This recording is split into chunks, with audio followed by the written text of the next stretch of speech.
요즘 인터넷에 들어가면 우리 시대의 상황을 보여주는 몇 가지 말들이 떠오르는데요.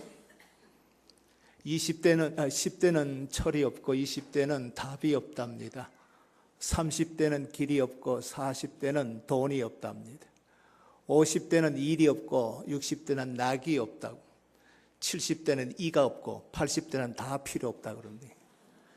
그러니까 우리 시대를 바라보면서 사람들이 절망하고 있지요. 3포 세대, 5포 세대 그런 말을 합니다. 세상을 바라보면 절망할 수밖에 없지만 우리 예수 그리스도 안에서는 길이 있고 답이 있고 진정한 믿음의 행복이 있는 줄 믿습니다.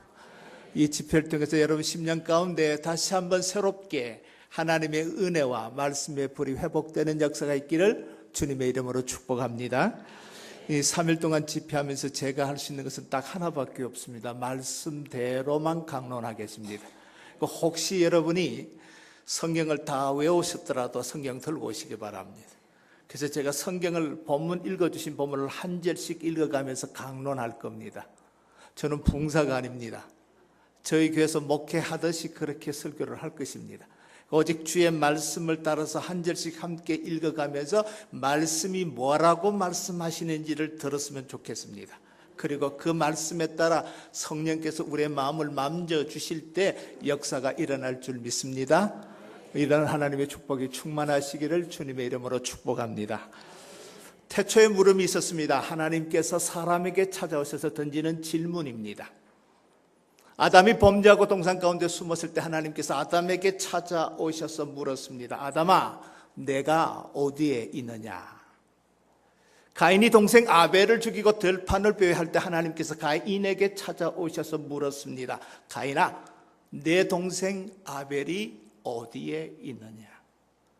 하갈이 사라에게 쫓겨서 광야에서 울며 헤매고 있을 때 하나님께서는 그를 결코 버리지 아니하시고 친히 찾아오셔서 물었습니다. 하갈아, 내가 어디서 와서 어디로 가며 왜 울고 있느냐?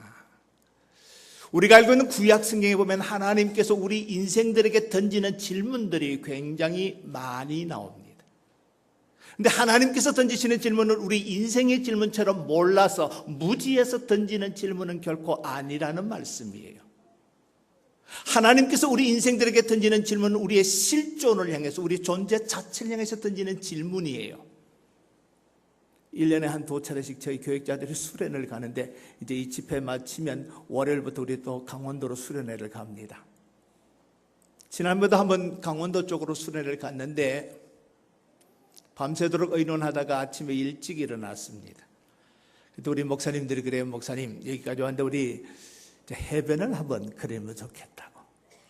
여름에 사람들이 복잡해서 우리가 못 걸으니까 우리 아무도 없을 때 이렇게 한번 걸어보시면 좋겠다 그래서 아침 일찍 일어나서 해변을 걸었습니다. 모래사장을 이렇게 걸어가는데 잘 모르겠어요. 제 눈에는 멸치 새끼 같아요. 이 멸치 새끼 한 마리가 그냥 파도에 떠밀려서 모래 위에 올라왔어요.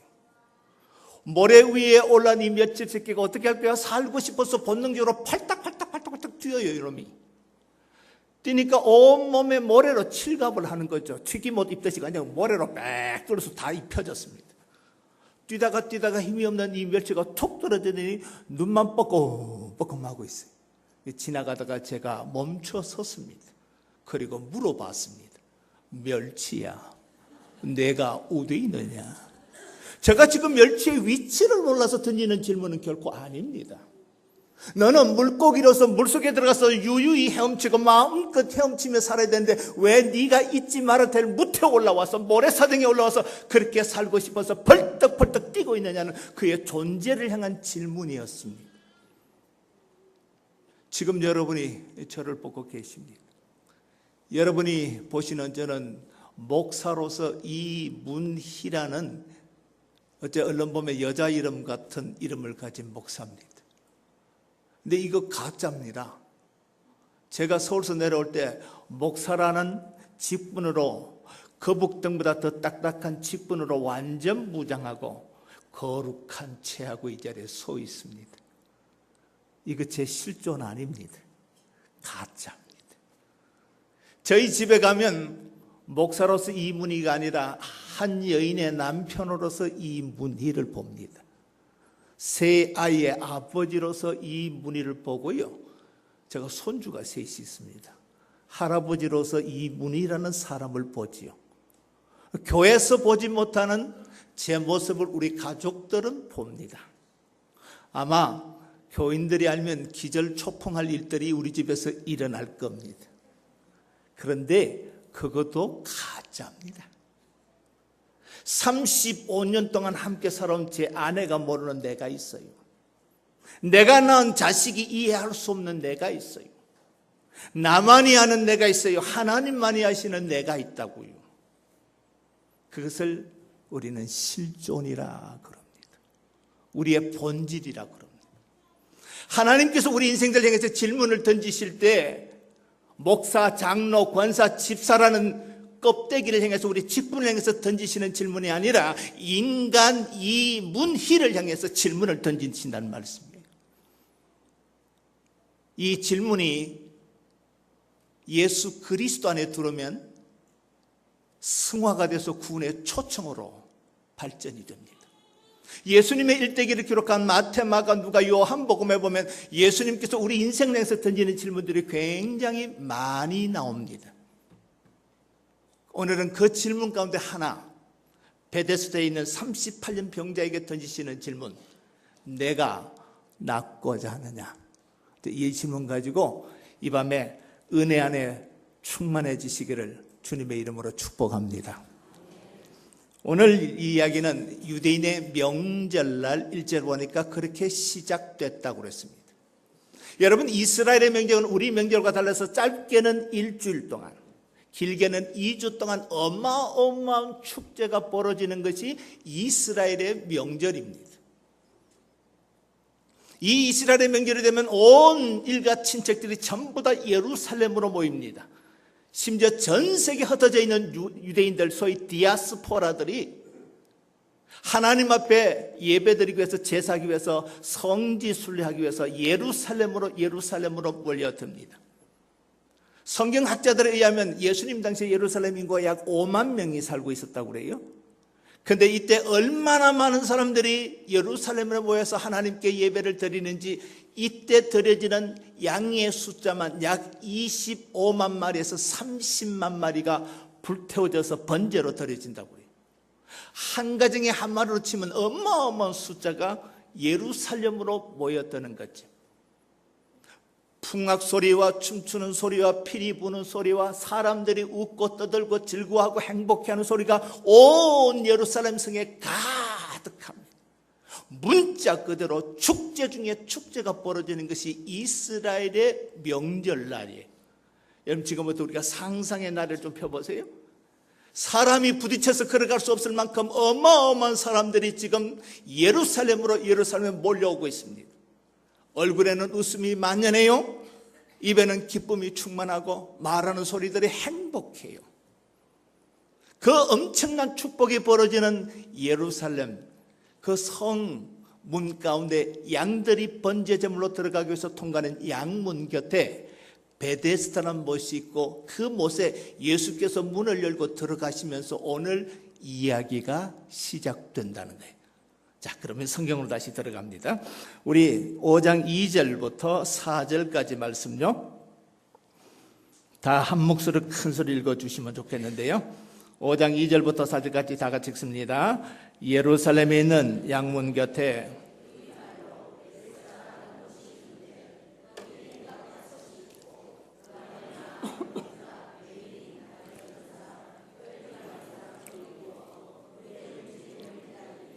이는 천사가 가끔 못에 내려와 물을 움직이게 하는데, 움직인 후에 먼저 들어가는 자는 어떤 병에 걸렸든지 낫게 되밀러라. 거기에 38에 된 병자가 있더라. 이렇게 되어 있습니다. 여러분, 베데스다라는 뜻이 무슨 뜻입니까? 자비의 집, 은혜의 집이라는 뜻을 갖고 있습니다. 오늘 이 본문을 보면 참 이해가 안 돼요. 예수님께서 지금 양문 곁에 있는 베데스다 은혜의 집의 문을 열고 들어가셨어요. 들어갔더니 사람들이 얼마나 많은지 행각 다섯이 있고, 정자라고 생각하시면 돼요. 행각 다섯이 있고, 그게 사람들이 가득 차 있어요. 상상이 되십니까? 그 행각에 사람들이 가득 가득 차 있다. 그런데 어떤 사람으로 가득 차 있습니까? 은혜와는 전혀 상관없는 사람.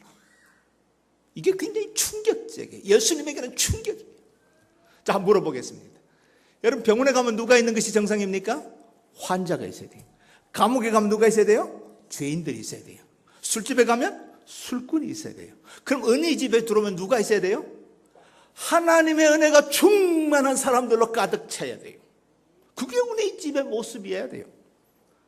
근데 예수님께서 은혜 집의 문을 열고 들어갔더니 온갖 병자들이 앉아 있는데, 사람들은 가득 차 있는데 죽지 못해서 끌려 앉아 있는 사람은, 은혜와 전혀 상관없는 사람들이 거기에 바글바글 앉아 있더라. 이게 예수님의 눈에는 충격적이었어요.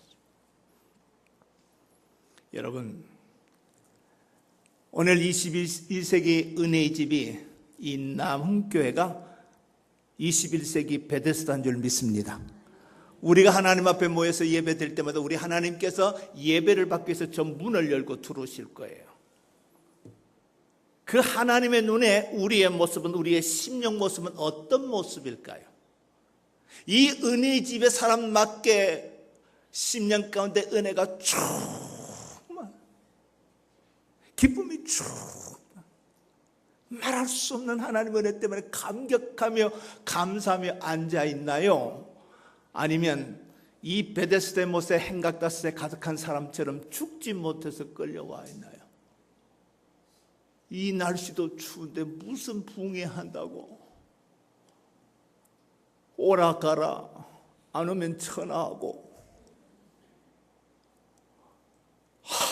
중직은 맡았고 권사는 맡았니 빠지면 또 눈치 보고, 가자니 몸살도 나고 감기도 걸려서 죽을 지경이고, 요즘 바빠 죽겠고 불경기라서 죽을 지경인데 만나면 붕해한다고. 또 여러분 마음이 어떤가요? 지금 정말 이 은혜의 집에 베데스다에 합당한 사람, 10년 가운데 하나님의 은혜로 충만하고 기쁨이 충만한 사람입니까? 아니면 이 예수께서 들어가셨던 베데스다의 못에는 행각다스에 가득 찬 사람들처럼 은혜와 전혀 상관없이 그냥 그렇게 앉아있는 사람인가요? 그 많은 사람 가운데 주님께서 38년 된 병자를 봤대요. 여러분, 성지순례 가보시면 베데스다는 그렇게 넓은 곳이 아니에요. 거기에 38년 동안 앉아있는 사람 어떤 사람이에요? 군대로 말하면 왕고참, 동네로 말하면 터줏대감, 교회로 말하면 어떤 사람입니까? 계층 멤버. 굉장한 사람이에요. 이 사람 모르는 게 없잖아요. 여러분, 이 베데스다에 38년 안 되는 이 사람은 베데스다의 전설 같은 인물입니다. 천사가 내려와서 물을 움직이는데, 물을 통하는데, 그때 제일 먼저 뛰어들어가는 사람은 낫는다 하더라. 전설 따라 삼체를 꿰뚫고 있는 사람이 이 사람이 아주 전설 같은 인물입니다. 이게 무슨 말이냐면, 옛날에는 이 고대 사회는 간헐천이 뭔지 몰랐습니다.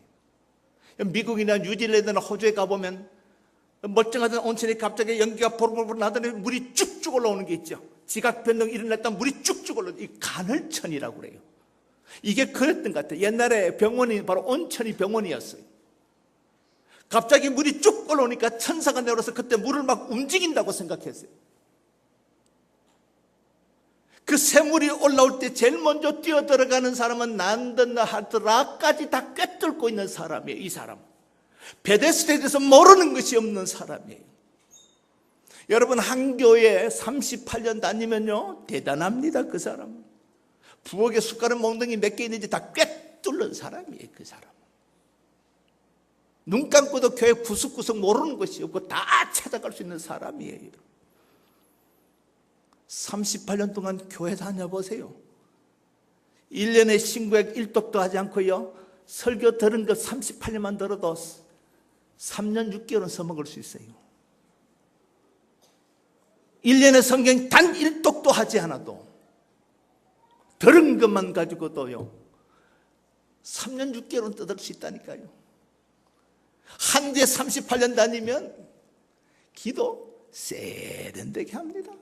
아주 적적, 과학적, 논리적, 시적, 문학적으로 기가 막히게 합니다. 문제는 안 믿는다는 게 문제죠. 오늘 많은 현대 그리스도인들이 착각하는 것은 내가 기도해놓고 내 그 기도가 내 믿음으로 착각합니다. 아닙니다. 우리는 안 믿고도 얼마든지 세련되게 기도할 수 있습니다. 38년 동안 교회 다니면. 제가 증명할까요?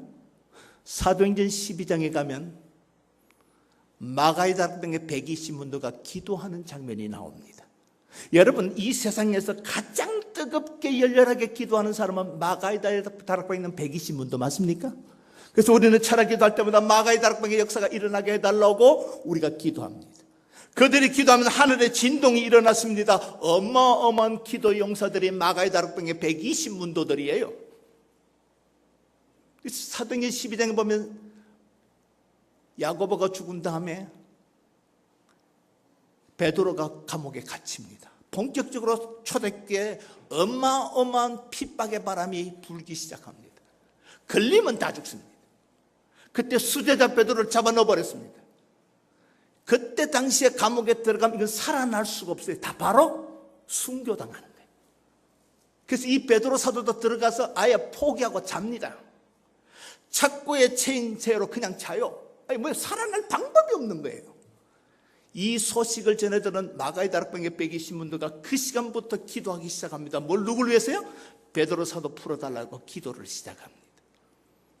하나님께서 그 기도를 들으시고 천사를 보내서 옥문을 3개 열고 들어가서 양 간수들에게 착고로 쇠사슬에 묶어있는 그 베드로를 깨웁니다. 그리고 착고를 자동으로 스르르 풀게 만드시고 베드로를 끄집어내면 나옵니다. 문을 2개 열고 마지막 3번째 문으로 나올 때까지 베드로는 이게 꿈인지 생신지 구별을 못합니다. 나와서 보니까 자기가 살아있거든요. 천사는 그 순간 사라져버렸습니다. 너무 놀란 베드로가 어디 갑니까? 마땅히 초대교회로 가야지요. 자기를 위해서 기도하고 있을 때 120문도들이 있는 다락방으로 갑니다. 들어가서 문을 두들깁니다. 기도하던 사람 가운데 로데라는 계집종이 그 문소리 듣고 나와보니까 베드로 사도가 앞에 서 있으니까 너무너무 깜짝 놀라서 문도 못 열어주고 그 길로 바로 뛰어들어가서 기도하는 120문도에게 외쳤습니다. 베드로 사도가 앞에 서 왔다. 저 앞에 서 있다는 거예요. 여러분, 이때 할렐루야 해야 되잖아요. 죽을 수밖에 없는 그 자리에서 하나님께서 기도를 들으시고 베드로 사도를 풀어줬으니 할렐루야 해야 될 텐데 뭐라 그래요? 미쳤도다. 정확하게 성경에 보시면 네가 미쳤도다. 로데가 미쳤나요? 저들은 미쳤어요. 로데 안 미쳤어요. 그렇죠? 본대로 이야기한 것뿐이에요. 우리가 그렇게 기도했더니 하나님께서 풀어주셔서 베드로 사도가 문 앞에 와 있다는 거예요. 정확하게 사실을 이야기했어요. 여러분, 120문도가 기도할 때 어떻게 했을까요? 주여 삼창 했겠지요? 침 튀기면서 했겠죠? 대단하잖아요, 그 사람들 기도는. 그런데 그 시큰 기도해놓고 풀어줬으니까 미쳤대. 그래서 이 로데가 힘을 주어서 다시 이야기합니다. 왔다고 그랬더니 그의 천사가 왔는 모양이라고 해요. 그게 무슨 말입니까? 우리말로 바꾸면 죽어서 천사가 대신 통보하러 왔다는 거예요. 여러분, 세상에서 기도하면 두 번째 가는 서론 마가의 다락방에 120문도가 기도가 이 정도라면 우리야 더 이상 무슨 말이 필요할까요? 우리는 우리가 기도해놓고 안 믿을 때 참 많습니다. 제가 목회를 해보니까요, 별로 안 믿고 기도하던데요. 새벽마다 나와서 온갖 근심과 염려의 보따리를 앞에 내놓고 하나님 이거 아시죠? 이거 아시죠? 우리 아들 아시죠? 우리 며느리 아시죠? 하나님 우리 사업 아시죠? 아시죠? 아시죠? 한 보따리를 끄집어내고 울며 불며 끄집어내고 예수 그리스도의 이름으로 기도합니다. 아멘. 믿습니다 하고는 다시 다 주워 담아요. 그리고 보따리 이고 또 가요. 하나님이 됐다 두고 가라. 됐어요. 내일 새벽에 또 갖고 올게요. 그러고 다시 또 가요. 새벽마다 똑같은 거 들고 와요. 믿습니다 하고 또 다시 사들고 가요. 주일날 또 갖고 오고 철학기도 또 갖고 똑같은 거 다 들고 왔다 갔다 합니다. 그리고 기도했답니다. 뜨겁게 기도했다고 그래요. 뭐가 기도입니까? 뭐가 신앙이고 뭐가 믿음인가요, 여러분? 38년 동안 이 좁은 베데스다에 있는 이 묵가에 있는 사람은요, 모르는 게 없는 사람. 3대째 예수 믿어요. 모차때부터 예수 믿어요. 교회에 대해서 기가 막히게 잘 알아요. 문제는 내 속에 은혜의 불이 꺼져가고 있다는 게 문제예요, 이게. 은혜의 집에서 38년 동안 은혜의 불이 붙어 있으면 뜨거워야 되는데 문제는 내 속에는 은혜의 불이 꺼지고 있다는 거예요. 연세 드신 분들은 아시잖아요. 우리 국민학교 다닐 때 지금처럼 시설이 좋지 않을 때 뭐 했습니까? 무쇠 난로에다가 조개탄 떼거나 나무 뗐잖아요. 일찍 갑니다, 학교에. 들어가 보면 그때는 왜 그렇게 먹어도 배고프고 입어도 추운지, 어릴 때는 가난한 시절에는 그랬잖아요. 뭐 영하 10도 떨어지면 진짜 추워요. 들어가면요, 난로가 있어요.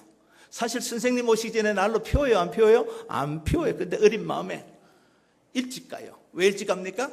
양은 도시락 구워 먹으려고, 밑에 넣으려고. 그 순서 밑에 넣으려고 일찍 간다.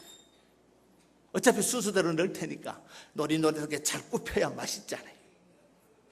가서 이렇게 선생님 없을 때 분명히 난로 안 피움에도 불구하고 손으로 난로를 갖다 대보면 영하 10도에 깡깡 얼어붙은 난로가요, 손을 갖다 대면 쩍 붙어요. 너무 추워서. 불이 있는 줄 알고. 겉으로 보면 내가 3대째 예수 믿어요. 나는 중직자예요. 나는 38년 동안 이 교회 다녀요. 굉장해요. 무쇠 난로 같아요. 근데 가까이 가면 찬바람이 쌩쌩 나요. 은혜 불이 다 꺼져버렸어요. 거룩의 모양은 있는데 거룩의 능력을 상실해버리고, 그리고는 오늘 또 교회를 다닙니다. 아이고 권사님, 기도가 너무 은혜스러워. 아이고 집사님 목소리 너무 예뻐.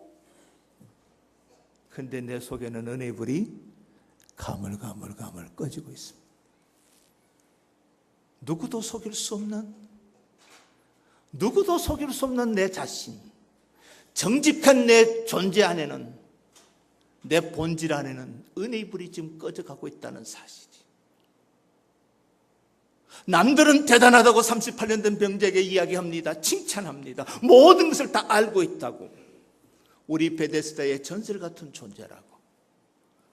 그런데 주님의 눈은 속일 수가 없어요.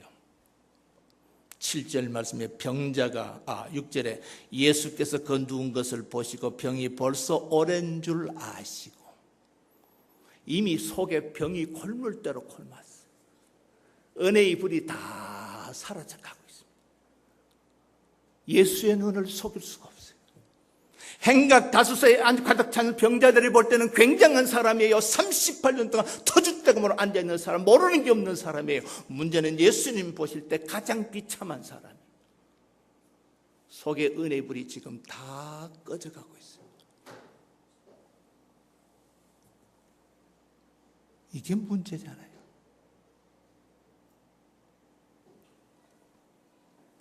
여러분 오해하지 말고 드십시오. 제 친구 교회에 얼굴만 봐도 은혜가 되는 장로님이 계셨답니다. 근데 이 장로님이 임종할 때가 됐어요. 저는 지금은 그런 일 없습니다. 제가 처음 목회할 때는 바깥에서 돌아가시면 객사를 해서 다 집으로 모시고 왔습니다. 지금은 병원에 영안실이 있지만 얘는 영안실이 없었어요. 집에 모시고 오시면 집에서 목회자들이 직접 염을 했습니다. 이 손으로 제가 염을 많이 했습니다. 어린아이 몸도 염해봤고 90 노파의 몸도 염해봤고 염을 해봤거든요.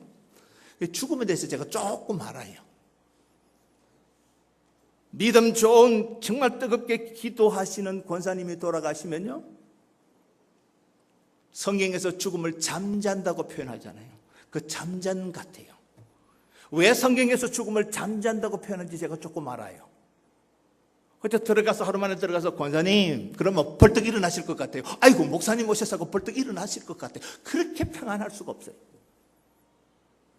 근데 믿지 않는 남편이 돌아가셨다고 장례 치러달라고 들어가면요, 죄송하지만 만지기가 싫어요. 몸을 만지기 싫다고요.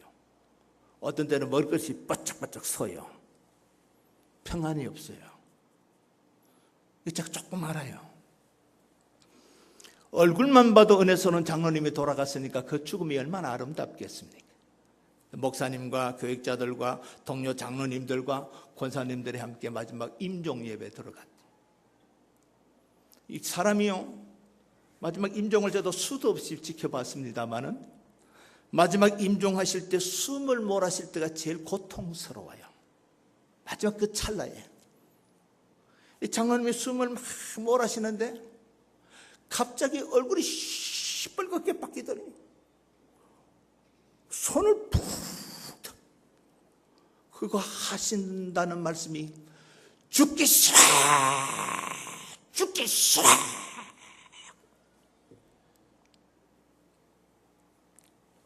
그 모습이 너무너무 비참한 거예요. 거기 모이는 목사님과 장로님들과 그 자들은 하늘 가는 밝은 길 찬양을 막 하는데 죽기 싫다고 막 바닥을 긁기 시작하는데 그 모습이 너무너무 고통스러워, 너무너무 험악하고. 임종 예배를 마치고 나오는데 아무도 말을 못하는 거예요. 너무 충격적이었기 때문에. 권사님 한 분이 그러더랍니다. 목사님, 죄송하지만 저 장로님 천국 갔겠습니까? 자식이 아버지 집에 가는 것이 저렇게 싫을까요? 전부 다 충격을 받고. 사랑하는 남원교회 성도 여러분, 저는 절대로 직분을 무시하는 게 아닙니다. 여러분의 신앙의 경력을 무시하고 싶은 이 생각도 추호도 없습니다. 중요한 것은 내 속에 지금 은혜의 불이 있느냐가 중요해요. 내가 과거에 어떤 은혜를 받느냐가 중요한 것이 아니라 오늘 내 속에 하나님의 은혜의 불이 있느냐가 중요해요. 이 베데스다에 앉아있는 사람답게, 베데스다의 사람답게, 은혜의 사람답게 내 속에 은혜의 불이 지금 있느냐 하는 거예요. 지금 그걸 묻고 있는 거예요. 구원은 내가 3대째 예수 믿는다고 자동으로 주는 거 없습니다. 구원은 부모로부터 상속되는 거 없습니다. 내가 직분을 받았다고 구원받는 거 아닙니다. 우리 교회 오래 다녔다고 구원받는 거 아닙니다. 구원은 예수 그리스도를 인격적으로 만날 때 구원의 역사가 일어난 줄 믿습니다. 구원은 그렇게 받는 거예요. 목사가 됐다고 구원 공짜로 받는 거 없습니다. 그래서 가짜 목사 많아요. 오늘 내 속에 구원의 은혜가 있고 하나님 주신 은혜의 불이 내 속에 있느냐가 중요해요. 38년 동안 은혜의 집에 가장 가까운 곳에 한가운데 앉아있는 이 사람, 주님 보실 때 비참하기 짝이 없는 사람, 그 영혼이 심히 병들어 있는 상태를 주님께서 지금 보고 있는 거예요. 사람은 몰라요. 다른 사람은 몰라요. 그저 아이고 찬송 잘 부르네요, 아이고 기도 잘하시네요, 어째 그렇게 성경 많이 아세요? 문제는 나는 나를 속일 수가 없다는 거죠.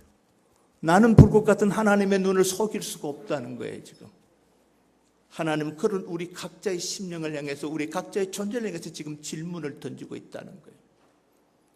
제가 부끄러운 간증을 하나 하겠습니다. 이제 나중에 집회하다 보면 제 간증이 나오겠습니다만, 저는 21살 때 처음 교회를 간 사람입니다. 불교 믿는 집에서 태어나서 단 한 번도 교회를 가본 적이 없고요. 21살 때 처음으로 제가 교회라는 곳을 가본 사람이에요. 갔다가 그날 코 깼어요. 그리고 그게 너무 좋아서요, 삼수할 때 갔다가 그냥 그만 코 깨버렸어요. 서울 올라가서 삼수하다가 콜이 딱 단단히 깨져서 그냥 일반 대학 갔다가 바로 신학교로 옮겨갔습니다. 그래서 대학을 마치고 대학원 졸업하자마자 하나님께서 안수받고 나니까 담임 목사로 바로 불러버렸어요. 지금 있는 교회.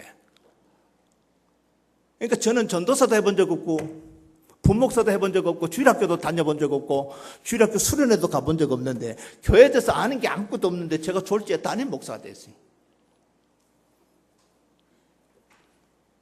제가 우리 교회에서 지금 28년째 하고 있습니다. 목회를. 제가 처음 부임했을 때 저희 교회가 사이즈가 얼마나 했냐면 작년 출석이 주일마다 작년 출석이 700명이었어요. 서울 시내. 그때 작은 교회가 아니었습니다. 28년 전이니까요. 그러니까 이제 안수받은 사람이 그냥 졸지에 장로님들한테 떠밀려서 그냥 교회 담임 목사로 가버린 거예요. 친구들은 이제 안수받고 부목사 잘 찾는다고 정신이 없는데 저는 졸지에 담임 목사가 돼버린 거예요. 여러분 기가 막히잖아요. 제 이야기하면 밤새도록 해야 돼요. 별 희한한 일이 다 있었어요. 당회하면서. 당회를 본 적이 있어야지.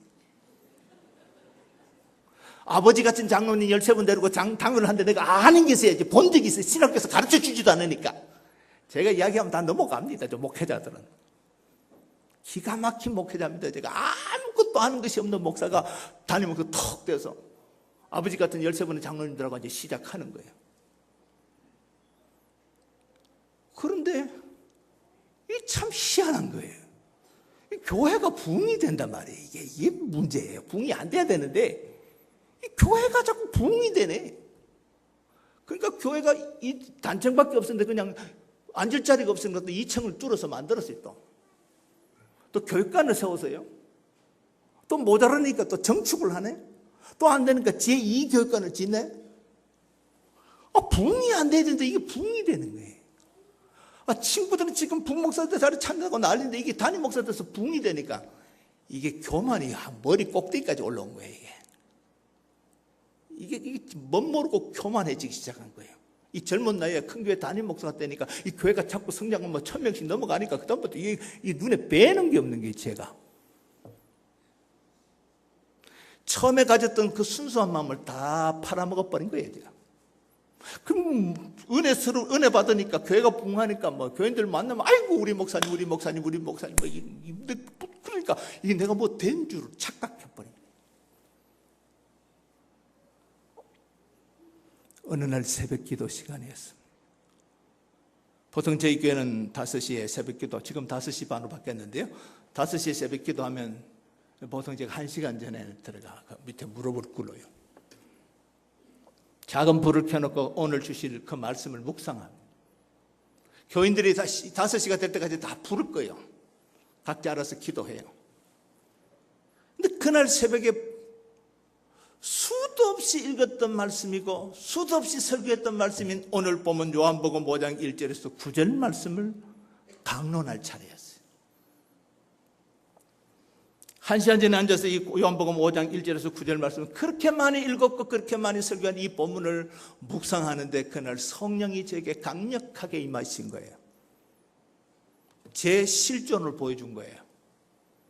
이놈아, 네가 베데스다 목가에 가장 은혜스러운 자리에 앉아있는 38년 된 병자다. 이놈아, 네가 지금 하늘 모르고 교만해서 네 속에는 지금 은혜의 불이 가물가물 거의 꺼져가는데 너만 모르고 교만 떨고 있다. 그날 성령께서 새벽 기도도 하기 전에 오신 거예요. 얼마나 충격받은지 꼭 벼락 맞은 것 같아요. 불이 켜졌습니다. 5시 돼서. 일어날 수가 없는 거예요. 오금이 펴지지를 않는 거예요. 그래서 이 강대상을 겨우 붙들고 겨우 일어났습니다. 이렇게 일어났습니다. 그리고 처음이자 제가 마지막으로 한 말입니다. 오늘은 내가 설교를 할 수 없습니다. 불을 클 테니까 각자 알아서 기도하고 가라 그랬어요. 불 끄라 그랬어요. 그리고 팍 주저앉아 버렸습니다. 저는 그 밤을, 그 새벽을 잊을 수가 없습니다. 하나님께서 꺼져가는 제 은혜의 불을 그 새벽에 다시 지펴주셨어요. 저는 그 새벽을 잊을 수가 없습니다. 만약 그 새벽에 그 하나님을 내가 만나지 못했다면 지금 내 인생이 어떻게 바뀌었을까? 생각할수록 끔찍해요. 주님 안에서 사랑하는 성도 여러분, 오늘 첫날 설교가 진행되고 있습니다. 이 설교 말씀을 듣다 보면 여러분의 깊은 양심을 건드릴 수가 있습니다. 말씀이 여러분의 깊은 곳을 만질 수가 있습니다.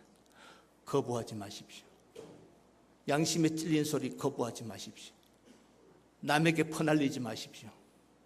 오늘 여러분이 그대로 아멘으로 받으시면 남들은 다 어떻게 나를 평가든 상관없이 내가 나를 알고 하나님이 나를 아는 내 모습이 다시 회복될 줄 믿습니다. 오늘 성령께서 그 하라고 저를 이곳에 세운 줄 믿습니다. 저는 대한민국에 남흥교회가 있는 줄 몰랐습니다. 여러분 목사님 성함도 지금도 몰라요. 저는 그냥 전화 받고 왔어요. 그냥 저는 아는 게 아무것도 없습니다. 왜 하나님께서 저를 이 낯선 곳에 세웠을까? 오늘 회복되어야 될 38년 된 병자가 있기 때문에 저를 이곳에 세웠다고 믿습니다. 여러분이 정말 양심에 끄리낌 없이 하나님의 말씀을 추신대로 받다 보면 하나님께서 필요할 때마다 만져주시고 회복시켜 주시고 치유해 주시고 은혜로 다시 더딥혀 주셔서 꺼져가는 은혜의 불을 다시 지펴주시고 회복시켜 주실 줄 믿습니다. 보세요. 그 행각다스의 사람들이 가득 찼음에도 불구하고 주님은 오늘 은혜 받을 자가 누군지를 아시기 때문에 그 많은 사람을 해치고 들어오셔서 38년 된 병자 앞에 앉으셔서 말씀하고 계시는 거예요. 오늘 이 자리에 사람들이 앉아있지만은 이 밤에 누가 은혜 받아야 될 사람인지 주님은 아시기 때문에 저를 이곳에 세웠다고 믿습니다. 하나님의 은혜를 거부하지 마십시오. 주님께서 그 병자에게 던지시는 기가 막힌 말씀입니다. 우리 6절 말씀을 다시 한 목소리 읽겠습니다. 6절 말씀 큰 목소리로 다 같이 읽습니다. 시작. 예수께서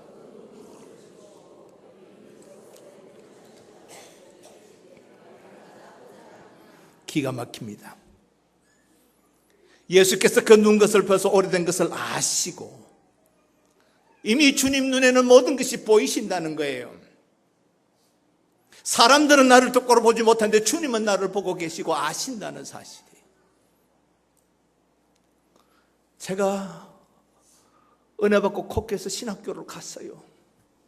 총신대학을 갔다고요. 사당동으로. 일반 대학 다니다가 들어갔다가 그냥 옮겨간 거예요. 지금은 그래도 조금 멀쩡해요.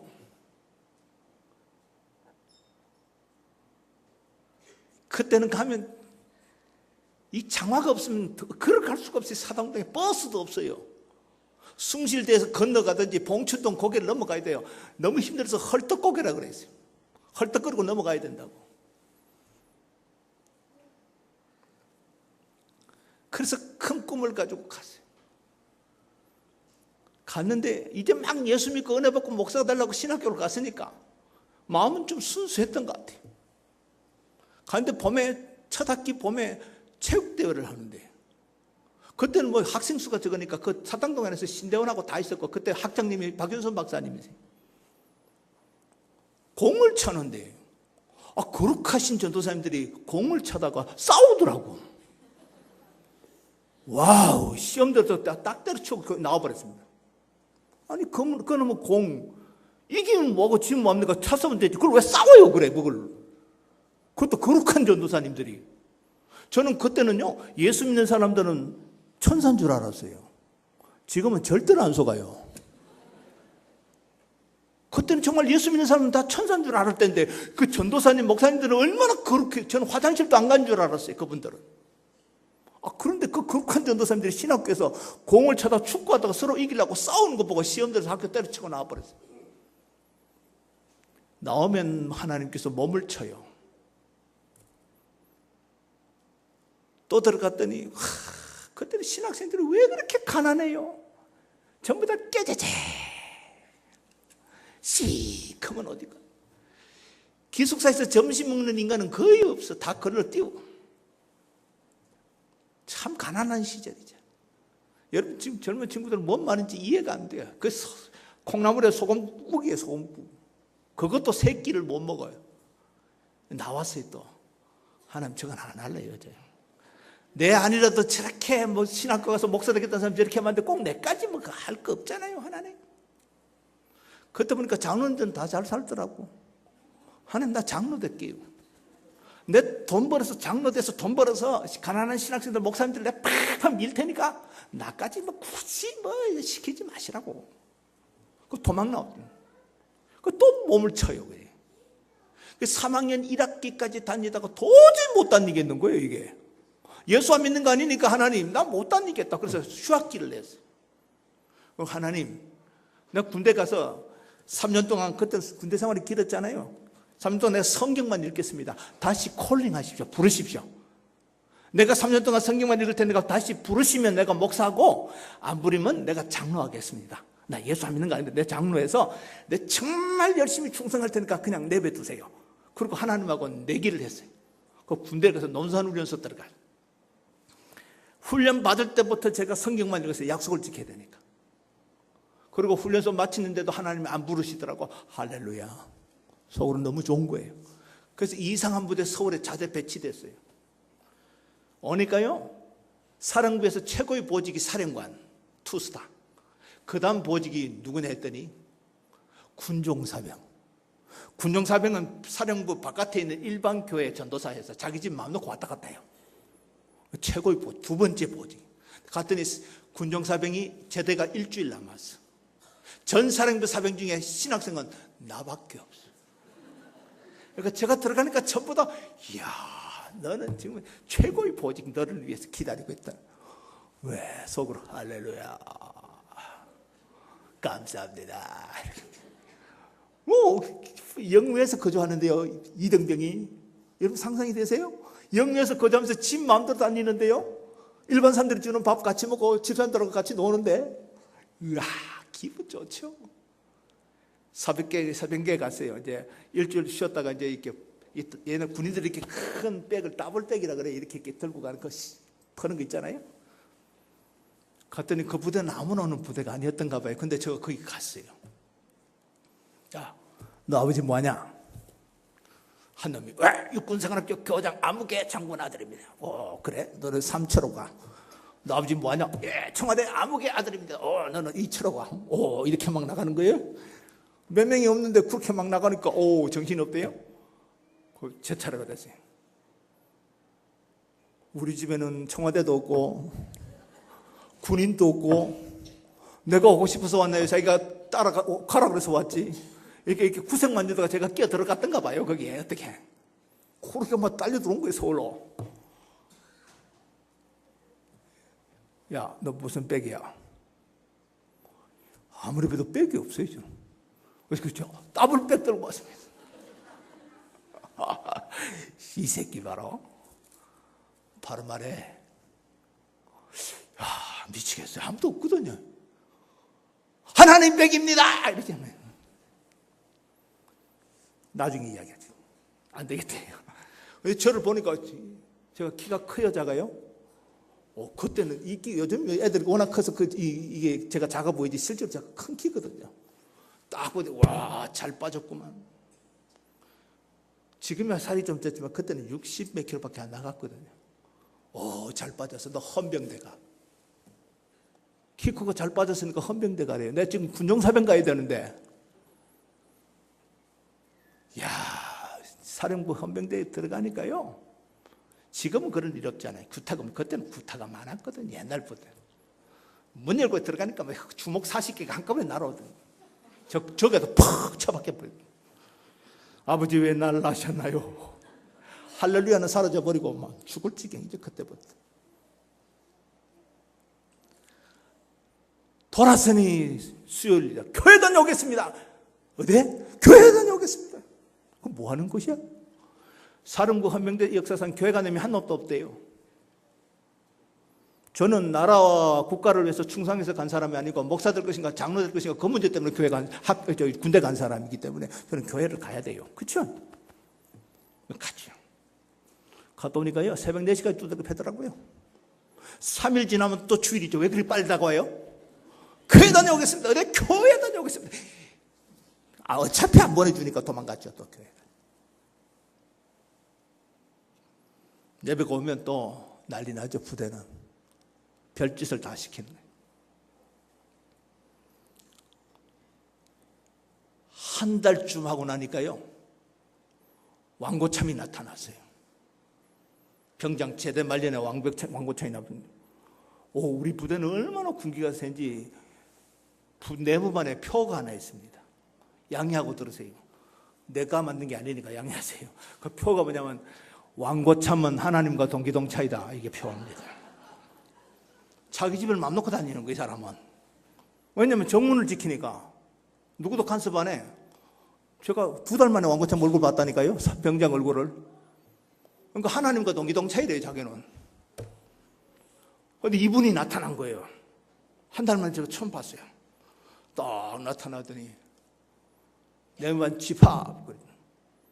헌병대들이 길에 입고 다니는 게 A급 복장이고요. 그 다음 옷이 B급이고요. 그 다음 네마에서 입는 게 C급 복장입니다. 우리 네마에서 A급 복장 집합하면 그건 죽는 날입니다. 그날은. A급 복장 집합하라는 거예요. 그러면 A급으로 옷을 입고 가야 되니까 이 옷을 1cm가 떠야 돼요, 주름이. 구두는 파리가 앉으면 팍 미끄러져 떨어져 죽어야 돼요. 그렇게 해서 올라가는 게 A급 복장이에요. 침상 위에 쫙 줄 맞춰서 서야 돼요, 안쪽에. 오늘 죽었다. 저 때문에 그랬거든요. 교회 간다고. 왕고참이 들어와서 그냥 한 바퀴 뱅뱅 돌더니, 이문이 내려와. 오늘 이제 순교하는 줄 알았습니다. 잘 들어라. 내가 한 달을 지켜보니까 야는 진짜 예수 친아들이다. 앞으로 교회 가는 건 막지 마라. 와우. 그날부터 제가 해방이 됐다는 거예요. 그랬더니 두들겨 맞아갖고 무서워서 못 나갔네. 12명이 쫄쫄쫄 따라오더라고. 그 다음 주부터. 우리 교회, 우리 내음반에 이 종교 핍박이 그날 없어져서 종교개혁이 일어났습니다. 제가 지금 그 말씀 드리고 싶은 게 아니고요. 그 살벌한 내음반에서 건물을 마치고 약속대로 성경을 읽는 거예요. 왜냐하면 제가 목사 될 것인가 장로 될 것인가 하나님과 약속했잖아요. 그날 일독반을 해서 1년 반이 지나가는데도 여전히 하나님이 안 부르셔요. 할렐루야. 근데 그날 점심을 먹고 고문 맞추고 들어와서 또 내만 그 낮에 아무도 없는 데서 혼자서 앉아서 성경을 읽는데 에스겔서 34장을 읽을 차례예요. 성경을 읽는데요, 저는 신비주의자는 아닙니다. 그러나 신비는 아는 사람입니다. 누가 읽어줘요. 내가 읽는데 누가 읽어줘요. 저는 그 목소리를 잊을 수가 없어요. 그날 주님이 오신 거예요. 그 살벌한 내몸 안에 들어오신 거예요. 그 말씀 앞에 꼬꾸라지기 시작하는데, 저는 제 이 눈에서 액체가 그렇게 많이 있다는 걸 그날 처음 알았어요. 근데 이 눈의 액체는 눈에만 나오는 게 아니고 이 작은 콧구멍에서도 나오더만요, 이게. 나는 그 끈적끈적한 것이 어디서 그렇게 나오는지 모르겠어요. 제가 흘릴 수 있는 건 다 흘린 것 같아요. 이 4개 구멍을 통해서. 그날 제가 2손 2발 다 듣고, 하나님, 100번 죽었다 깨어나서, 그럴 리는 없겠지만 100번 죽었다 깨어나서 네 뭐 하려면 목사하겠습니다. 지금 제가 드리고 싶은 말은, 하나님은 은혜 받을 자를 아시고 찾아오신다는 말씀을 드리고 싶어요. 사람이 앉아있다가 똑같이 앉아있는 것 아니고요, 오늘 하나님께서 은혜 받을 자가 누군지를 아시고 아무리 행각다스에 사람이 가득 차도 은혜 받을 자로 주님은 찾아오시는 줄 믿습니다. 누가 사모하는 마음을 갖고 있는지, 누가 열린 마음으로 주님을 바라보는지 주님은 아신다는 거예요. 주께서 행각다스에 사람들 다 해치고 들어오셔서 그 38년 된 병자에게 묻는 질문이 내가 낫고자 하느냐. 여러분, 얼마나 웃기는 질문입니까? 여러분, 행각다스에 그 사람 가득한 사람들은 왜 거기 있습니까? 낫기 위해서 있는 거예요.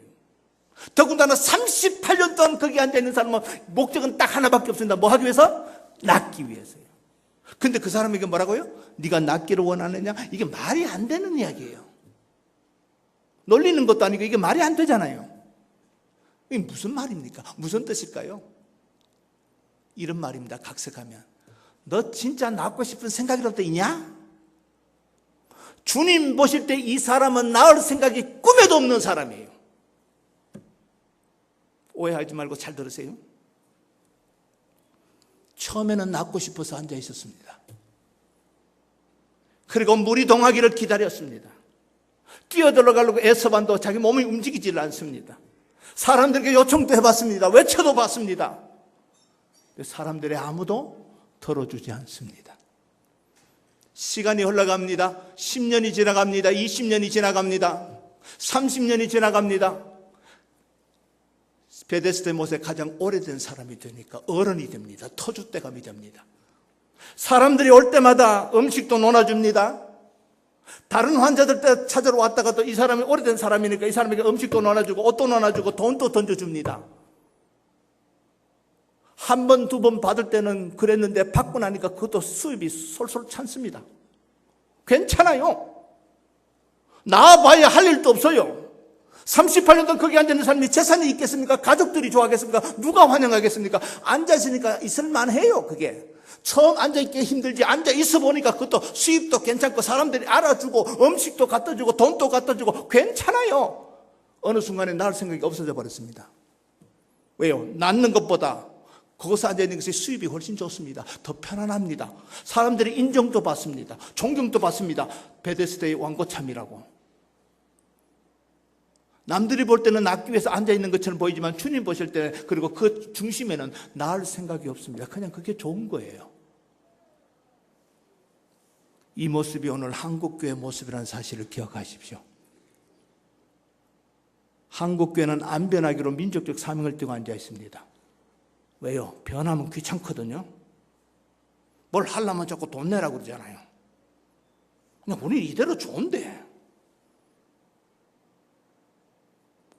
오랫동안 똑같은 신앙생활을 하다 보면 그것이 만성이 돼요. 별로 새롭게 뭐 하는 걸 귀찮아요. 이대로 좋은데 뭐 은혜 집에 가까이 앉아서 사람들이 아이고 권사님, 아이고 장로님, 아이고 집사님 하는데 뭐 좋은데 뭐 소리 듣고 있으면 좋은데 뭐 굳이 내가 바뀔 이유가 없잖아요. 그게 잘못 은혜 받았다가 선교사 가야 되는데 이 바보 같은 선교사들 은혜 받을 때 그냥 아멘 하다가 그냥 선교사 가버렸잖아요. 그때 딱 했으면 됐는데 오래 신앙생활 하다 보고 피하는 요령도 생겨요. 군대 생활 오래 하면요 일하는 요령이 얼마나 잘생기는지 몰라요. 싹싹 피해요. 딱 돌아가는 봄도 올해는 무슨 일하면 힘들겠다 그거는 싹 빠져나갑니다. 그래서 험한 데 손 안 넣고 힘 안 들인 곳에 가서 아주 예쁘게 신앙생활하고 새로운 데 가면 되잖아요. 그래서 어느 날부터 한국교회는 식당이나 청소하거나 어느 분이 그럽니다. 교회도 3D 업종이 생겼다고. 안 하려는 거예요. 귀찮게 그 부감하면 그 수련회 할 때마다 다 짙어지고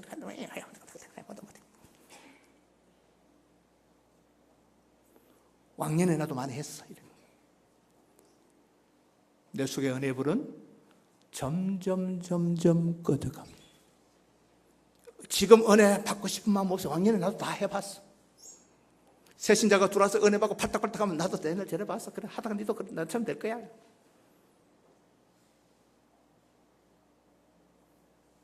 낳고 싶은 생각이 아예 없어요. 이 사람. 은혜의 집에 가장 한가운데 앉아는 있지만은 입으로는 낳고 싶다고 떠들지만 그 중심을 보니까 낳을 생각이 하나도 없는 사람. 은혜 줄까 봐 겁내요. 이 사람은. 왜요? 또 헌신해야 되니까. 피하고 싶은 거예요. 오늘도 부흥회 잘못 왔다 이게. 이게 정면에 오늘 밖에 생겼다. 은혜 밖에 생겼다 이지. 피해야 되는데 오늘 이렇게. 우리 속에 나도 모르게 이런 얄팍한 생각들이 은혜의 불이 꺼지면 인간적인 생각들이 자꾸 치솟아 올라온다는 게 문제예요. 새신자에게는 이런 마음이 생기지 않습니다. 38년 쭉 다니다 보면 이런 요령이 생기기 시작합니다. 남들이 인정해 주는 만큼 예수 믿습니다. 성경에서 말씀하신 예수를 믿는 것이 아니고 내 수준에 맞도록 딱 커트라인을 정해놓고 그 안에서만 예수 믿습니다. 왜냐하면 그 안에 들어가면 손해볼 거는 절대로 안 합니다. 딱 거리, 시간 딱 정해놓고 자기가 한간 범위 안에서, 시간 있는 범위 안에서만 돌려가면서 예수 믿습니다.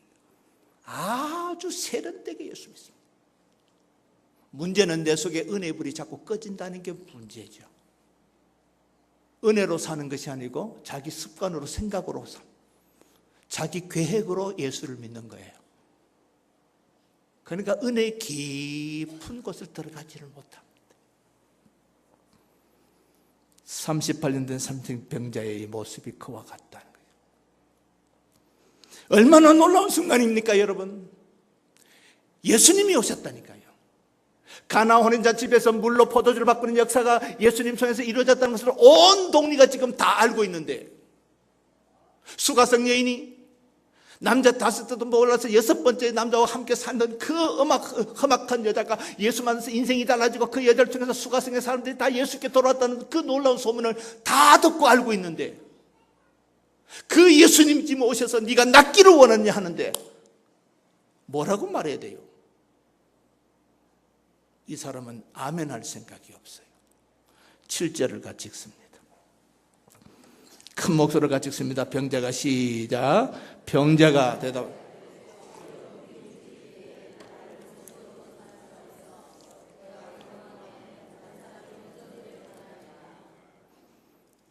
야, 여러분 보세요. 예수님 오셔서 네가 낫기를 원하냐? 정말 낫기를 원하면 뭐라고 해야 돼요? 아멘. 아니면 예 하면 되잖아요. 근데 이 사람은 뭐라고 해요? 병자가 대답하되 주여 물이 움직일 때 나를 못에 넣어 주는 사람이 없어. 내가 가는 동안 다른 사람이 먼저 내려가나이다. 한번 물어봅시다. 아멘이 편해요? 병자가 대답하되 주여 물이 움직일 때 나를 못에 넣어 주는 사람이 없어. 내가 가는 동안 다른 사람이 먼저 내려가나이다. 이게 편해요? 제가요 지금 거의 40년째 목회하는데요, 전도사 때부터 한 가지 제가 진리를 터득했습니다. 은혜 없는 게 말이 많아요. 교회 안에 말 많은 사람 틀림없어요. 은혜가 없어요. 보세요. 아멘이 안 되니까 병자가 대답하되 주여 물이 움직일 때 나를 못에 넣어주는 사람 없어. 내가 가는 동안 다른 사람이 먼저 내려가나이다. 와우, 이거 얼마나 힘들어요. 아멘 하면 끝나는데 아멘이 아무나 하는 게 아니라, 이게 아무나 안 해요. 아멘 잘못했다가 큰일 나게요. 아멘 안 해요. 제가 알았어요. 아멘은 이거 아무나 하는 게 아니구나. 은혜의 불이 꺼지면 아멘이 될 수가 없어요. 제가 LA 집회 갔더니요, 요 앞에 머리가 백발인 아주 멋진 노신사가 여기 앉아서 아까 찬양팀이 찬양할 때처럼 찬양하니까 얼마나 아름답게 찬양하는지, 목사님하고 기도 담당 장로님하고 저 옆에 저기 앉아 있는데 그 찬양하는 모습이, 제가 여러 그 교회 집회 가봤지만 그렇게 아름답게 찬양, 더군다나 노신사가, 백발의 노신사가 그렇게 찬양하는 줄 처음 봤어요. 손을 들고 찬양하는데요, 어린아이처럼 찬양을 해요. 그래서 내가 물어봤어요, 목사님한테. 저번에 누구냐 했더니 와우, 선임 장로님이래요. 저는 장로님이 그렇게 찬양하니까 충격을 받았어요. 보통 장로님들 교회마다 가면 찬양 어떻게 해요? 눈도 잘 안 떠요. 보통 교회 가면. 이 교회 그렇다는 이야기 아니에요. 오해하지 마세요. 뭐냐, 그냥 모양은 거룩해요. 근데 이분은 어린아이처럼 찬양하는, 선임 장로님이라고. 너무 충격을 받았어요. 근데 집회가 은혜 가운데 잘 끝나고, 이제 보통 제가 집회 전에 잘 안 먹거든요. 끝나니까 그분이, 자기가 선임 장로니까 자기가 식사를 대접한다. 식당으로 저를 데리고 가요. 담임 목사님 이렇게 가서 저 앉자마자 장로님 감사합니다. 예? 장로님 그 찬양하는 모습 속에 제가 너무 충격적인 은혜를 받고, 오늘 설교하는데 정말 내가 지금까지 집회 다녔지만 이렇게 편하게 설교한 건 처음입니다. 장로님 너무 고맙습니다. 이건 무슨 소리 합니까? 제가 은혜 받았는데. 그 제가 물어봤어요. 장로님 언제부터 그렇게 찬양을 하셨어요? 그 장로님의 대답이 기가 막힙니다. 목사님, 제 손이 여기서 여기까지 올라가는데 30년이 걸렸습니다. 이게 무슨 말인지 아세요, 여러분? 내가 찬양팀이 나와서 목사님이 나오셔서 찬양합시다, 손 들고 찬양합시다, 내가 손 들어봤지만은 내 스스로 앉아서 찬양 시간에 하나님의 인재를 경험하고 손을 들기는 30년 만에 들었대요. 여기까지 30년 걸리더래요. 얼마나 정직한 고백입니까, 여러분? 은혜 없으면 이거 못 듭니다. 쪽팔려서 못 듭니다. 딴 사람들 볼까 봐. 하나님의 임재가 보이니까 이 사람이 들지, 사람의 임재가 보이면 절대로 못 듭니다, 이 손.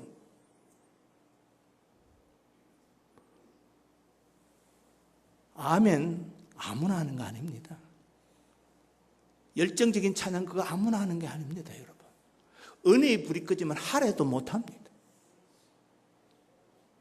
여러분 속에 은혜가 있는가 점검해 보시라고요. 아멘 소리 한번 자신 있게 못해요. 옆에 사람 들을까 봐. 찬양 한번 제대로 못해요. 요한계시록 가보세요. 아시아 7교회의 설명을 마친 다음에 요한계시록 4장에 하늘의 문이 열리고 천상의 교회가 나타나요. 24장로와 허다한 천군 천사와 무리들이 하나님을 향해서 홀리 홀리 영광의 찬양을 불러요. 천국의 그림은 처음부터까지 찬양밖에 안 해요. 여기서도 찬양하기 싫은데 천국 가면 그건 지옥이다, 그 사람은. 영원토록 찬양할 텐데 예배 시간 1시간 찬송가 2곡 부르는 것도 제대로 못 부르는데 천국 가서 어째 사는지 모르겠어요. 그 사람은 심히 걱정되고 염려돼요. 왜? 은혜가 없으면 못 불러요. 노래는 부를 수 있어도 찬양은 못해요. 얼마나 놀라워요. 살아계신 주님께서 오셔서 네 병을 고쳐주겠어, 네가 낫기를 원하느냐. 주님, 솔직히 저는 믿음 없어요. 지금 이대로가 좋아요. 돈도 얻어먹고요, 밥도 얻어먹고요, 옷도 얻어입고요, 좋아요. 근데 주님 오셨으니까 내 낫고 싶어요. 정직한 대답을 기다렸어요. 한다는 이야기가 병자가 되다 주여 물이 움직일 때 나를 못새 넣어주는 사람 못새 내가 간두가 타는 삶이 먼저 내려가나이다 이러고 앉아있어요. 아멘이 안 되는 거예요.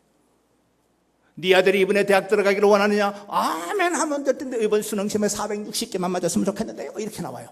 그 460개, 480개 왜 나와요? 아멘 하면 되지. 460개 맞고 떨어져도 괜찮아요, 여러분? 만점 맞고도 내신 때문에 떨어진 애들이 있던데 거기 왜 460점, 480점이 끼어들어갔냐고. 그게 은혜라는 것은 받을 자격 없는 인생에게 하나님께서 일방적으로 무조건 주신 기프트, 선물인 줄 믿습니다. 거기는 아멘 외에는 들어가면 안 돼요. 아멘 외에는 들어갈 수가 없어요, 아무것도. 왜냐하면 그저 주시는 선물이기 때문에. 받을 자격 없는 인생들에게 그저 부어주시는 선물이기 때문에 아멘에는 어떤 것도 들어가면 안 돼요. 네 사업이 잘 되기를 원하느냐? 월요일날 돌아오는 수표를 막아줬으면 좋겠고, 그럼 화요일 수표는 안 막아줘도 돼요? 그리고 왜 월요일 화요일이 들어가요? 자꾸 왜 하나님과 딜을 하려고 그래요? 무조건 아멘만 하면 돼요. 그 외에는 답이 없어요, 여러분.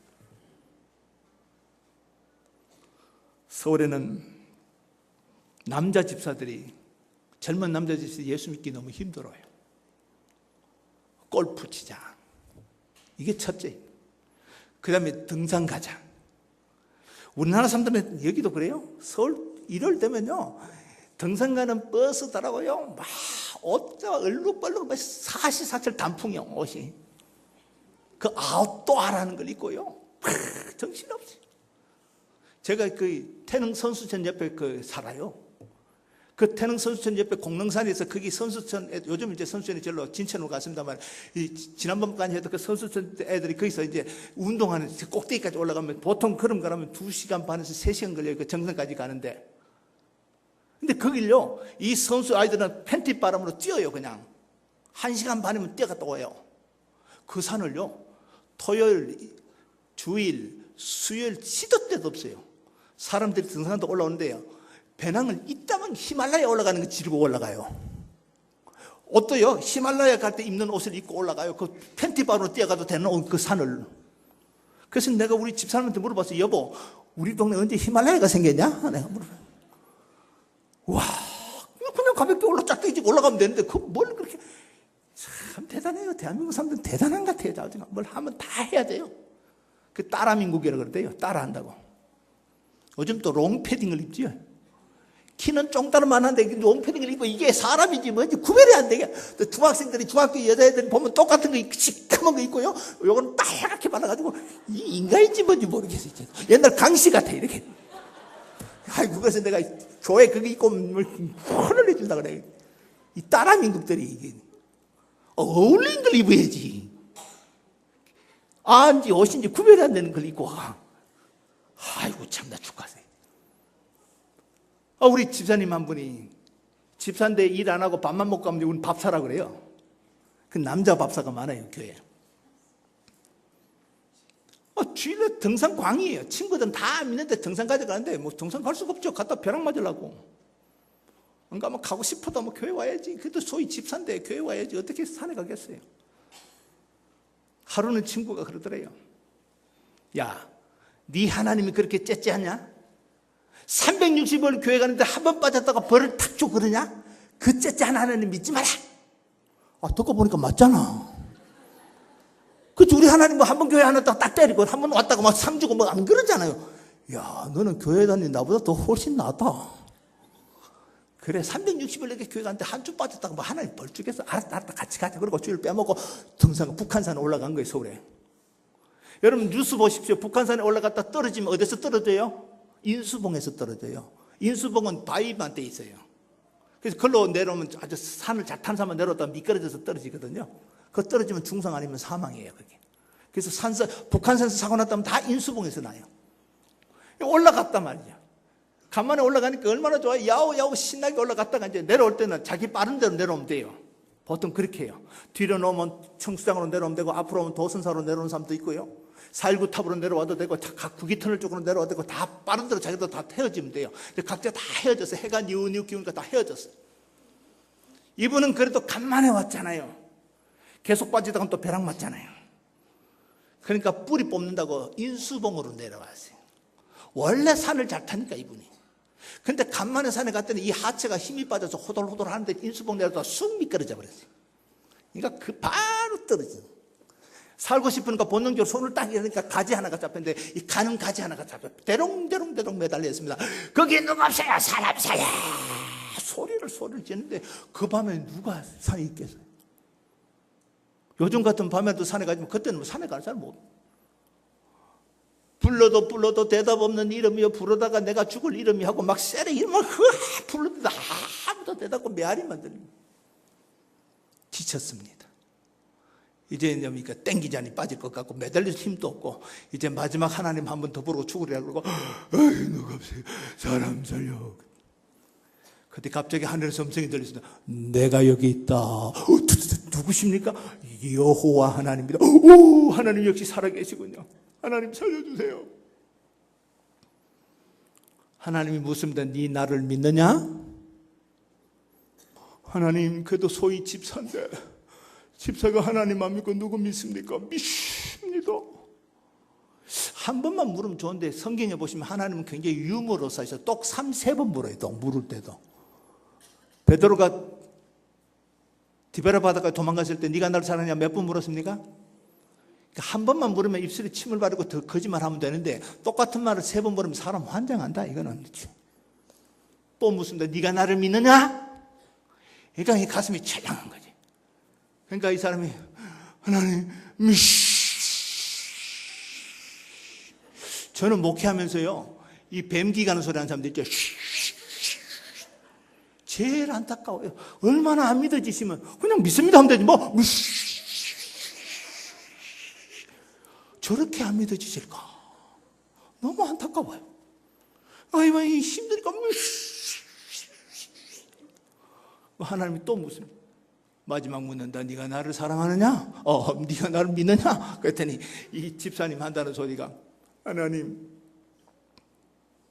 회개합니다. 이번만 살려주시면 앞으로 잘 믿겠습니다. 하나님 믿음 없음을 용서해 주시고 살려주십시오. 믿습니다.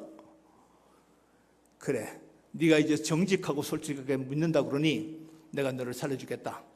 잡고 있는 거 놔라. 일단 놔라. 살려줄 테니까. 갑자기 막 아찔하고 믿는다 지금 놔라. 이 밥사님 집사님이 머리 회전이 빨라지면서 놀까 말까 거기 하나님 말고 다른 사람 없습니까? 하나님 말고 다른 사람 없냐고 소리를 질렀더니 그 소리에 깨보니까 꿈이더래요. 꿈이니 망정이지 그게.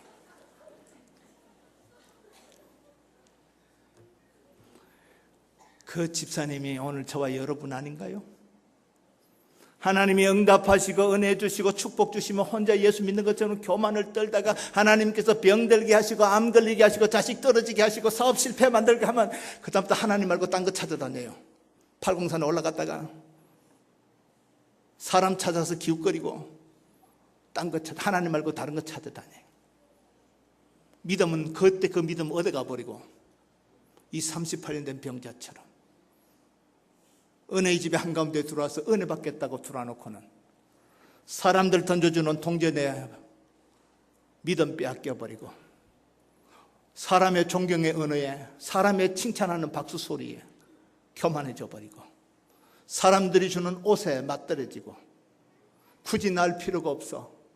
그리고 뭉개고 앉아있으면서 잘 믿는 척하면서 은혜 받은 척하면서 살아가는 이 사람, 혹시 저와 여러분 아니던가요? 아멘 하면 되는데 그 아멘을 할 수가 없어. 믿음이 있어야 아멘 하지요. 은혜가 있어야 아멘을 하지요.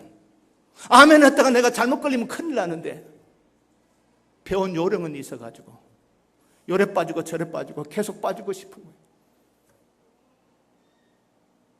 주님이 본 38년 된 병자의 모습입니다. 근데 우리 주님은 참 좋으신 주님이세요. 얼마나 좋으신 주님인지 한번 볼까요? 우리 8절 9절 읽고 마칩시다. 8절 9절 예수께서 시작.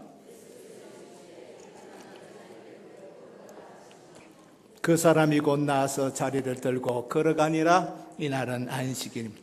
할렐루야. 저는 이 하나님이 너무 좋아요. 우리의 믿음 없음 또 탓하지 아니하시고 일어설 용기도 믿음도 없는 우리의 손을 붙드시고 일으켜 세워주신 그 주님이 너무 좋아요, 여러분. 제가 만약에 상상을 해보았어요. 내가 주님이라면 너는 이렇게 안 붙들어 줄 것 같아요. 네가 낳고자 원하느냐 자기 양심을 속이고 아멘도 못하는 이 인간아 그러니까 네가 그따구로 평생 살지. 그래 살다가 죽어라. 그리고 지나갈 것 같은데 우리 주님은 그렇게 하지 않아요. 그 믿음 없는까지 하시고 그 손을 붙드시고 일어나 세워주시는 주님, 할렐루야. 그 주님이 여러분과 저의 주님인 줄 믿습니다. 한번 생각해 보세요. 우리가 일주일 동안 이 세상에 살면서 눈으로 짓고 입술로 짓고 귀로 짓고 마음으로 짓고 생각으로 짓고 손으로 짓고 몸으로 짓는 모든 죄를 우리가 죄 지을 때마다 공중에 확성기를 달아놓고 공개해버리면 여기 얼굴 들고 오실 분 계세요? 아무도 없을 겁니다. 여기 서서 설교할 목사가 있을까요? 저는 못합니다. 목회하다 보면 내 마음으로 성도들을 미워할 때가 있는데 그거 공개해버리면 제가 어떻게 설교하겠습니까? 눈으로 온갖 죄를 다 짓고 인터넷 들어가서 볼까 안 볼까 온갖 죄를 다 지어놓고 그때마다 하나님께서 공개해버리면 여기에 자신 있게 오실 분 계세요? 그럼에도 불구하고 우리가 여기 빨개이 바르고 교회 와서는 주시옵소서 앉으면 쎄를 굶어버려. 남자들은 넥타이 메고 교회 와서 거룩하신 아버지 하나님이 놀고 있다. 내가 네 죄를 아는데. 여러분 얼굴 들 사람이 있겠어요? 그럼에도 불구하고 하나님 우리가 주님 앞에 무릎 꿇기만 하면 덮어주시고 가려주시고 지워주시고 용서해 주신 은혜가 있기에 오늘도 이렇게 우리가 뻔뻔하게 나오잖아요. 이게 은혜죠. 믿음 없는 까지도 덮어주시고 다시 믿음 안에 세워지기를 원하시고 은혜 없는 것까지도 용서해 주시고 다시 은혜의 불을 지펴주기를 원하시는 그 주님이 계시기에 오늘 저와 여러분이 여기 있는 줄 믿습니다. 마지막 이야기 하나 하고 마칩시다. 런던 다리 위에 지금같이 추울 때 영국 런던은 그래도 마이너스로 떨어지지 않아요. 근데도 바람이 불면 너무 추워요. 본 콜드라서 뼛속까지 추위가 들어와요. 거지가 바이올린을 익히면서 동전을 구걸합니다. 이 거지 손에 있는 그 너덜너덜한 바이올린 소리에 무슨 제대로 된 소리가 나겠어요. 추운 날씨에 아무도 관심이 없이 지나가 버립니다. 한 신사가 지나가다가 걸음을 멈춥니다. 너무 처량하잖아요. 다가갑니다. 바이올린 주세요. 그리고 튜닝을 합니다. 한참 튜닝을 하더니 활을 얹고 연주를 시작하는데 거지 손에 있던 그 바이올린이 기가 막힌 천상의 음악 소리가 나오는 거예요. 그 소리가 울려 퍼지다 사람들이 순식간에 빽 둘러섰습니다. 그리고 동전하면은 동전이 쑥 쌓였습니다. 넋을 놓고 그 신사의 연주를 듣고 있던 사람들 가운데 한 사람이 그 신사가 연주가 끝나자 소리를 질렀습니다. 여러분 저분이 그 위대한 파가닌입니다. 파가닌이. 그랬습니다. 그는 위대한 바이올리니스트 파가닌이었습니다. 거지 손에 있던 그 너덜너덜한 거지 같은 그 바이올린이 위대한 파가닌이 손에서 다시 튜닝되고 나니까 기가 막힌 천상의 소리가 나오는 거예요. 살아오는 인생길을 돌아보면 거지 손에 있는 바이올린처럼 우리는 삑삑삑삑 내 마음대로 소리 내면서 살았습니다. 그렇게 삐지기도 잘하면서 살아왔어요. 오늘 주님께서 저를 통해서 여러분에게 도전합니다. 네 인생의 바이올린을 내 손에 줄겠니? 내가 은혜로 튜닝하고 싶다. 이번 기회에 네 인생을 내가 은혜로 튜닝해서 기가 막힌 신앙의 사람을 만들고 싶다. 오늘 여러분에게 도전합니다.